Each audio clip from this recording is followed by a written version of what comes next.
Hello అండి, అందరికీ నమస్కారం. ఈరోజు మనం ఎం ఉదయ్ భాను గారు రచించిన హక్కు అనే ఓ చక్కటి కథను విందాం. ఇక కథలోకి వెళ్ళబోయే ముందు మీకు ఒక చిన్న రిక్వెస్ట్. మీకు గనక మా వీడియోస్ నచ్చినట్లయితే లైక్ చేయండి, షేర్ చేయండి.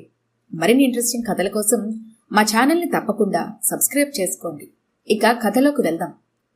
మంచులో తడిసిన గడ్డిలో అడుగులేసి నడుస్తుంటే పాదాలకు చెక్కిలిగిలి పెట్టినట్టే మనసుకు ఎంతో హాయిగా ఉంది.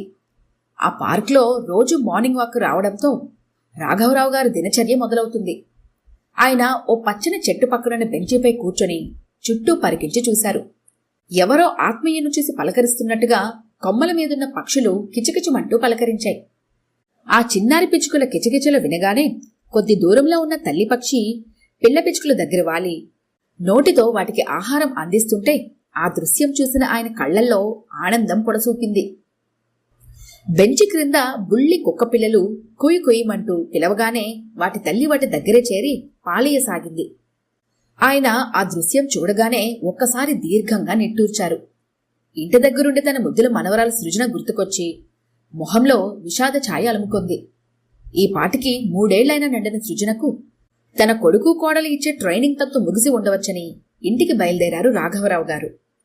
ఏ దృశ్యమైతే చూడకూడదని మెల్లగా అడుగులేస్తూ ఇంటికొచ్చారో ఆ దృశ్యమే కళ్ళపడింది. అమ్మా, పాలు కావాలే, ముద్దుగా తల్లిని అడుగుతోంది సృజన. అంతే, రావుగారి కోడలు లలిత కస్సుమని ఇంతెత్తున లేస్తూ తర్జనితో కూతుర్ని బెదిరిస్తోంది. డోంట్ సే అమ్మా, సే మమ్మీ. చారీ చారీ అంటోంది సృజన. 3 ఏళ్ల సృజనకి బోలెడు డొనేషన్ కట్టి సిటీలోని ఓ పేరు మోసిన కాన్వెంట్లో చేర్చారు. అయితే ఆ పసిదానిచే ఇంగ్లీష్ భాషలో మాట్లాడించాలన్నదే ఆ తల్లిదండ్రుల తాపత్రయం. యూనిఫామ్, బూట్లు, బండెడు పుస్తకాలు మోయలేక మోస్తూ బడికెళ్ళింది సృజన. సాయంత్రం అవగానే పంజరం నుండి వదిలిన పక్షిలా నాన్నమ్మ ఒళ్ళో చేరింది.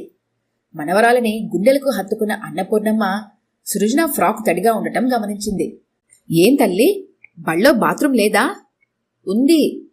మరి టీచర్ను అడిగి వెళ్ళి ఉండాల్సిందే. బట్టలు మార్చి పెరగన్నం పెడుతూ అడిగింది. నానమ్మా, ఎలా అడగను? స్కూల్లో మాట్లాడితే ఇంగ్లీష్లో మాట్లాడాలి. నేను లేచి టీచర్ను అడుగుదామనుకున్నప్పుడల్లా ఆవిడేమో ఇంగ్లీష్లోనే చెప్పాలంటుంది. నాకేమో ఎలా చెప్పాలో తెలియలేదు, అమాయకంగా చెప్పింది సృజన. ఇంతలో ఆఫీస్ నుండి అప్పుడే వచ్చిన తల్లిదండ్రులు సృజనను తమ గదిలోకి లాక్కెళ్లి హోంవర్క్ చేయించడంలో మునిగిపోయారు.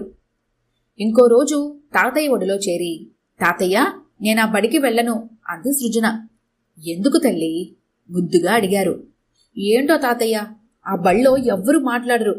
ఎందుకంటే మేం తెలుగులో మాట్లాడుకుంటే టీచర్ కొడుతుంది. అందుకే మేమెవరమూ మాట్లాడుకోము.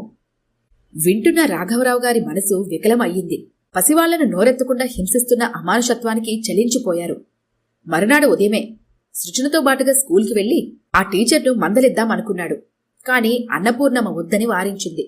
బోలెడు డబ్బు కట్టి సృజనను ఆ స్కూల్లో చేర్చారు. ఇప్పుడు టీచర్లతో గొడవ పడితే, స్కూల్లోంచి పేరు తీసేస్తే కొడుకు కోడలు బాధపడతారని వారించింది.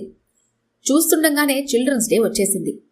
ఆ రోజు విద్యామంత్రి ముందు చిన్నపిల్లలు రకరకాల విన్యాసాలు ప్రదర్శించాల్సి ఉంది. చిన్నపిల్లలంతా రోజుకంటే ముందుగానే స్కూల్కి చేరుకున్నారు. ఉదయం నుంచే మంత్రిగారి ఆహ్వానానికై సృజన లాంటి పసిపిల్లలంతా చేతుల్లో గులాబీ పూలు పట్టుకుని నిల్చున్నారు. ఉదయం నిల్చున్నప్పుడు చేతిలో గులాబీ మొగ్గలతో ఆ పసివాళ్లంతా అప్పుడే విరిసిన పూలల్లా తాజాగా ముద్దొచ్చేలా ఉన్నారు. టీచర్లంతా హడావిడిగా అటు ఇటు తిరుగుతున్నారు. గంట గడిచింది. 2 గంటలైంది. మంత్రిగారి జాడలేదు. పిల్లలంతా కదలకుండా ప్రతిమల్లా నించున్నారు. సృజనకు నీరసం ఆవహించింది. దాహం వేయసాగింది. టీచర్ను అడగాలంటే ఇంగ్లీష్లో అడగాలి. కాని ఎలా అడగాలో ఆ పసిదానికి తోచలేదు. అలాగే నిల్చుంది. ఇంతలో పక్కనున్న పొదల్లోంచి ఏదో పురుగు వచ్చి కుట్టడంతో పసిదాని బాధ రెట్టింపైంది. కళ్ల వెంట నీళ్లు కారసాగాయి. ఏ కలనుందో ఓ టీచర్ సృజనను చూసి వాట్ హ్యాపెండ్ అంటూ ఇంగ్లీష్లో గద్దించింది. సృజన మరే మరే అంటూ ఏదో చెప్పబోయింది. Hush, don't talk Telugu. గుడ్లూరుగు చూసింది టీచర్.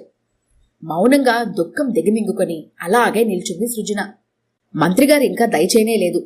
ఉదయం సరిగ్గా తిరగపోవడం వలన పురుగు కుట్టిన బాధ మరొకవైపు ఆ పసిదాన్ని నిస్సహాయరాల్ని చేసింది. ఎండ తీక్షణత ఎక్కువ సాగింది. సృజన నిలబడలేక కళ్ళు తిరిగి పడిపోయింది.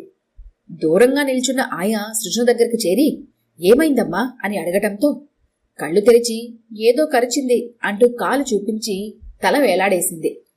గబగబా దగ్గరలో ఉన్న ఆసుపత్రిలో చేర్చి సృజన ఇంటికి ఫోన్ చేసి విషయం చెప్పారు టీచర్లు. రాఘవరావు గారు, అన్నపూర్ణమ్మ గారు హడావిడిగా ఆసుపత్రి చేరుకున్నారు. సృజన బెడ్పై నీరసంగా పడుకుని ఉంది. అప్పుడే వచ్చిన కోడలు లలిత కొడుకు సృజనను చూసి గొల్లుమన్నారు. టీచర్లు మిడిగుడ్లేసుకుని నించున్నారు. ఆయా ద్వారా జరిగిన ఘోరం తెలుసుకున్న రాఘవరావు గారు ఆవేశం ఆపుకోలేకపోయారు. ఒరే చూడరా, 3 ఏళ్లైనా నిండిన పసిదాన్ని ఇంగ్లీషు పండితురాల్ని చేయాలనుకున్న నీ దురాశకు ఫలితం. పసిమొగ్గలుగా ఉన్న వాళ్ల చేత బలవంతంగా ఇంగ్లీష్ చదివిస్తున్నాం. తెలుగు వాతావరణం నుంచి దూరం చేస్తున్నాం. కాన్వెంట్ స్కూల్లో తెలుగు మాట్లాడితే టీచర్ కొడుతుందని భయం. పిల్లలు బాల్యమంతా తమకు తెలియని కృత్రిమ వాతావరణంలో పెరుగుతున్నారు. తెలుగు రాదు, మన సంస్కృతి తెలియదు. మాతృభాషలో భావ వ్యక్తీకరణ సులువవుతుంది. మాతృభాషలో క్రియాత్మక శక్తి ఇమిడి ఉంది. జపాన్, చైనా, రష్యా దేశాల్లో మాతృభాషకే పెద్దపీట వేశారు కనుకనే ఈనాడు అభివృద్ధి చెందిన దేశాల జాబితాలో చేరాయి. పైగా ఈరోజు బాలల దినోత్సవం జరుపుకుంటున్నాం. మీ స్వార్థం కోసం పసిపిల్లలను ఎండలో గంటల కొద్దీ నిలబెట్టడం నేరం కాదా? పసిపిల్లల హక్కులు తెలుసా? 54 ఆర్టికల్తో కూడిన బాలల హక్కులను 192 దేశాలు ఆమోదించాయి. పిల్లల మౌలికమైన హక్కు తమ భావాలను స్వేచ్ఛగా తమ భాషలో వ్యక్తం చేయడం. కానీ ఆ ప్రాథమిక హక్కునే మనం కాల రాస్తున్నాం. పిల్లలు నోరారా తల్లిని అమ్మ అని పిలిస్తే దండించే తల్లులెందరో ఉన్నారు. పక్షులు, జంతువులు సైతం తమ భాషలో భావ ప్రకటన చేస్తుంటే వాటిని కన్న తల్లులు అడ్డుపడవు. కానీ వాటికన్నా మూర్ఖంగా మనం మన పిల్లలకు మన భాష పట్ల ద్వేషభావాన్ని పెంపొందిస్తున్నాం. ఇంగ్లీష్ చదువుకోవద్దని కాదు నా ఉద్దేశం. పసిపిల్లలకు మాతృభాష నేర్పకపోవటం నిజంగా ఘోరాతి ఘోరం. పసిపిల్లల భావ ప్రకటన స్వేచ్ఛను కాలరాస్తున్నాం. పసివాళ్లు మనసారా మాతృభాషలో మాట్లాడే హక్కును మనం కాలరాయడం క్షమించరాని నేరం. ఆయన ఆవేశంలోని ఆవేదన అక్కడ చేరిన వారంతా గ్రహించారు. అప్పుడే కళ్ళు తెరిచిన సృజన చుట్టూ ఉన్న అందర్నీ చూసి తాతయ్య అంటూ తాతయ్యను వాటేసుకుంది. అమ్మను అమ్మ అని పిలిస్తే కోప్పడుతుందన్న భయంతో తాతయ్య నానమ్మలను పిలిచింది సృజన. తమకు తెలియకుండానే పసిదాని హక్కును కాలరాస్తున్న పెద్దల తలలు సిగ్గుతో నేలవాలాయి. ఈ కథ గనుక మీకు నచ్చినట్లయితే లైక్ చేయండి, షేర్ చేయండి. మరిన్ని ఇంట్రెస్టింగ్ కథల కోసం మా ఛానల్ని తప్పకుండా సబ్స్క్రైబ్ చేసుకోండి.